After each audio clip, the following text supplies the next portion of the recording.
Hello and welcome back to another part of the East Blue tournament. Today we are going to talk about a few things before we can actually get into the first battle in another video. So not today, but we need to talk about a few important things first to make this tournament the best tournament imaginable. Over the past weeks I prepared stat sheets for every single character that participates in this tournament, and now I know what their stats are, with the stats being strength, speed, endurance, defense, IQ, willpower, experience, skills, special abilities like if they are fishmen, water creatures, or maybe they have eaten a devil fruit or something. And then we have luck. Luck could also be called plot armor, but we are not necessarily calling it that. And for that I also have a total stat value of something without luck and stuff with luck. Because there is one character, once we get to, I think it would be Dressrosa, or whatever film gold actually happens. Because there is a character that uses like a luck devil fruit, and she, well, this is going to be interesting because I don't know how her luck thing will work. I mean, her luck would be average, but if she actually manages to win several fights, her luck could be stacked into the double digits or triple digits or even higher, making her very, very lucky and determine the outcome of her battles. And something that we talk about. So, if you follow my channel a bit longer already, you know one feature that I basically use in every single type of content that I do. And that is my trusty roulette. You know what I am talking about probably. There is this roulette that I'm spinning to create characters or establish situations to make things more random and not only my own decisions. So for this, after careful consideration and well, also thinking about the possibilities that it could change this tournament a lot and make it more entertaining, I decided that the winner of each round gets to spin a roulette, and then they get the bonus that the roulette landed on. And by winner I mean if a duo or a trio wins a fight, like let's say Kobe and Helmeppo, because those two are fighting together. If those two win their fight, both Kobe and Helmeppo get a spin, not only one as a team. It's for each character. Every character that won a battle gets a spin. But now the big question is, if we do these spins, what should be the things that they could unlock? Obviously the classic things that are already on the roulette in my opinion are increases to their stats, like minor increase to strength, speed, endurance, or all the other things. Or the ranks would be like minor, average, great. Like I would say there would be 5 different grades of increases, being like increasing the stat by 1, then the next by 2, then we have 1 by 3, 1 by 4, and 1 by 5. And even though an increase by 5 in a stat doesn't sound a lot, I feel like it could change the outcomes of the battles a lot. Now I could also make it higher so that the strength could increase by 10. Now that's the thing I think about. I should make stuff that there's like from 1 to 5, but I should also give them a minuscule chance to increase their stat by something like 10, because that's just how luck-based systems work, making it more interesting and more unpredictable on how these battles actually turn out. Because luck is already quite interesting to talk about, because if you think about it, luck is something you can't just grasp or understand. If we just say that a character like Kuro has less luck than Helmeppo, would that say that Helmeppo can win against Kuro? Obviously not. No way in hell Helmeppo in the East Blue Saga can win against Captain Kuro or Klahador. There's no way in hell. But this luck can determine a lot of things. It can help them in certain situations, like if they walk around an island, they could be lucky enough to stumble when somebody attacks them, or when they do their spin after they win a round, maybe having higher luck could increase their chance to get better outcomes on the spin. All of these things need to be considered and still need to be worked on to make this tournament perform well, because this is not set in stone just yet. And another thing is, I also want to include on the roulette things like maybe that they get a great sword or like a very good weapon, or they learn better how to deal with weapons and become better, their skills increase or something. And other things would be their minuscule or like a 1 in 1,000, 1 in 10,000 chance to get a devil fruit after they win a round, because that could change a lot of things. As in this tournament we have, let me count, we have I think 4 devil fruit users. We have Smoker, we have Buggy, we have Eric, and we have Alvida. I think those 4 should be the only devil fruit users that are fighting in here. But it would be interesting to have more, don't you think so? So, because obviously in the earlier sagas, until we get to the time skip, devil fruit users and especially Logia users are very powerful and will have an easier time to win tournaments. So another spin that I want to include in these things is the option or the chance to unlock armament haki, or haki in general. To hit Logia's, armament haki is more important, but obviously there should also be the chance to unlock Conquerors or Observations haki. But the chances to unlock these things need to be worked out very, very like well, because if the chance for Conquerors haki is too high, that just means that suddenly we have Choo Choo the dog with Conquerors haki fighting against Seth in the finals or something. I don't know. That would be interesting, Choo Choo seeing to win all of these things. Especially because Choo Choo has also his fighter companion Boodle. Like, there are so many interesting scenarios that could happen in these fights, and I'm looking forward to them a lot. But now the question for you guys, because this is basically the main reason why I did this video, is what do you think should also be included in this roulette? What attribute or what chance, what price, let's call it a price. What price do you want to include in these wheels? You can go as crazy as you want. That doesn't mean that I will include them though.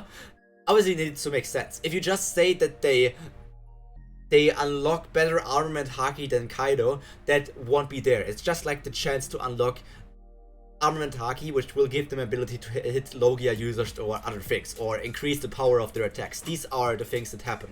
And haki would probably count as special abilities and not as skill.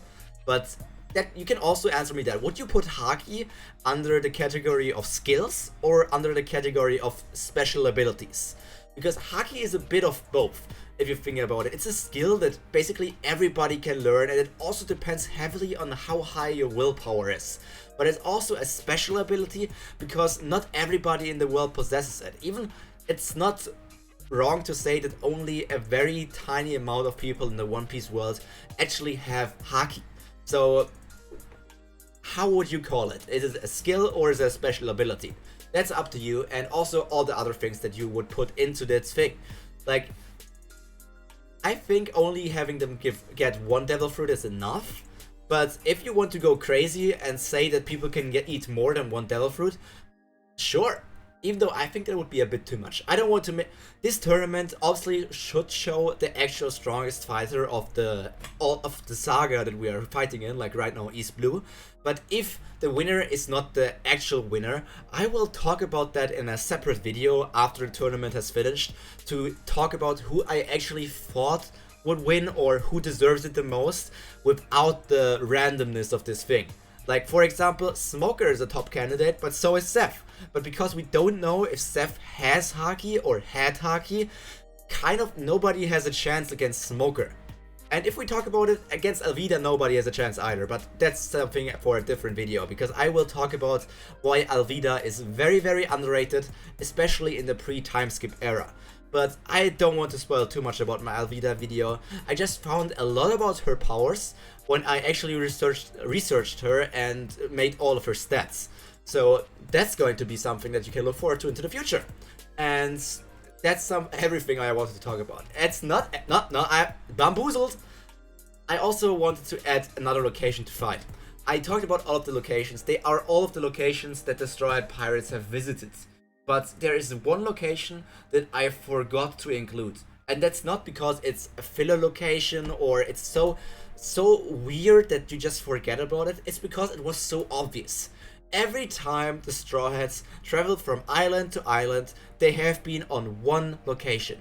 It would be the Mary, but we don't fight on the Mary, the Going Mary. We will fight on a random ship or somewhere in the ocean.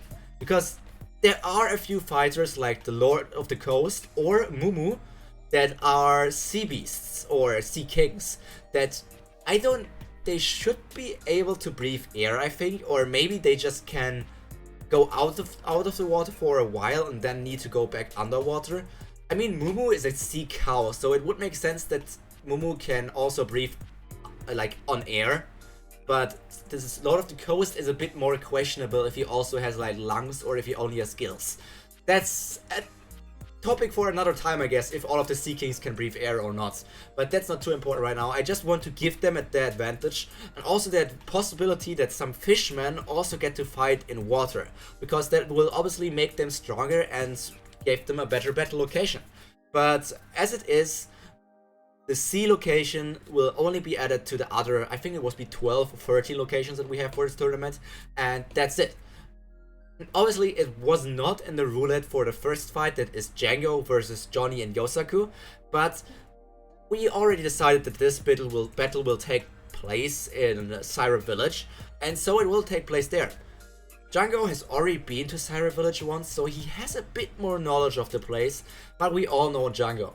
Django just recently joined the Marines because he was rescued by Full Body. We all remember that very well when Django was there about to be imprisoned, and then Full Body came and said, "No, I will rescue you. I will give up my Marine position and I will dance with you."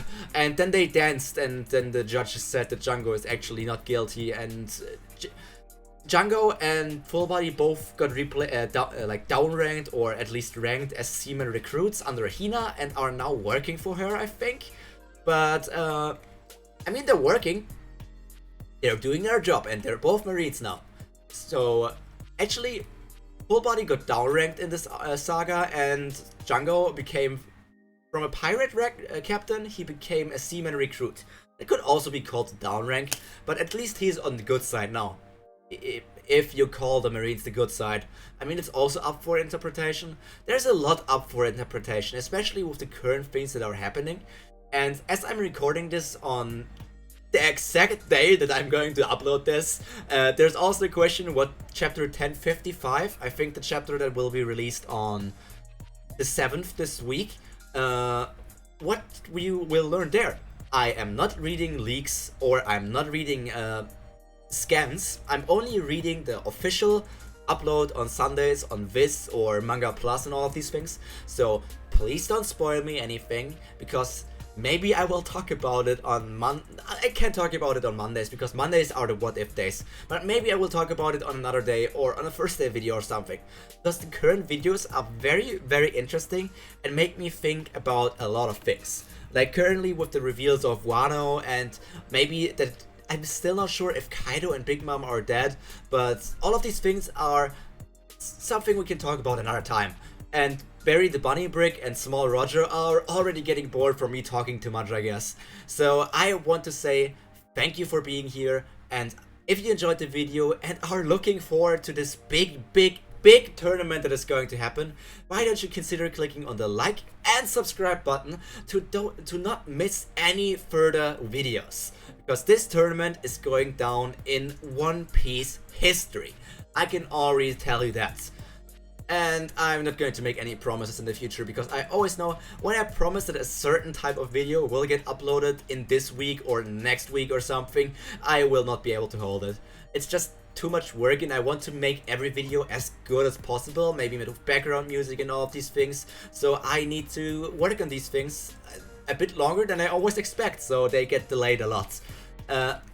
One last question before I tell you goodbye. There are two options for you on how these tournaments are going to turn out. Do you want basic talk, like me explaining on the stats of the characters, like go through the strength of Django and then the strength from Johnny and Yosaku, and see which ones, like which team is stronger, and then the team with higher strength gets 1 point, and we go through every stat like that. And once the final stats are set, like that Django has 3 points and Johnny and Yosaku have 5 points, it would mean that Johnny and Yosaku won. That would basically just be a stat showdown with me telling you the feats of characters that we have seen in the series, and then I will tell you which character has won. By the way, I have not spoiled the results of the fight between Django and Johnny and Yosaku. I have no idea which stats are higher. I forgot that already. The other option for you would be that I do stories in the sense. I know the stats of these characters, but instead of just telling you the straight facts of like, oh yeah, Django has less strength than this character, or Helmeppo's strength is the lowest in the entire tournament, instead of telling you those things, like the numbers that you as the viewer normally wouldn't see, I can just make them stories, like the actual battles, and commentate them like they are happening. Similar to how I commentate my what if scenario or different battles, to make them seem more like actual battles that are happening. What do you think would be better? What do you think would be more entertaining? I am not so sure about it yet, but that's all for today, I would say. And I hope you enjoyed this video, and we will see each other again in the next what if scenario, where we will continue Absalom's backstory on his home island. Until then, I hope all of you take care of yourself, stay happy, stay cultured, and most importantly, stay safe. This has been PyroPrimer. Bunny the Berry Brick, Berry the Bunny Brick, or whatever his name is. He's already staring at Roger. I think he wants to kill him. And Small Roger, who doesn't have any souls in his eyes. But that's it from me for today, and we will see each other in the next video. Until then, Pyro out.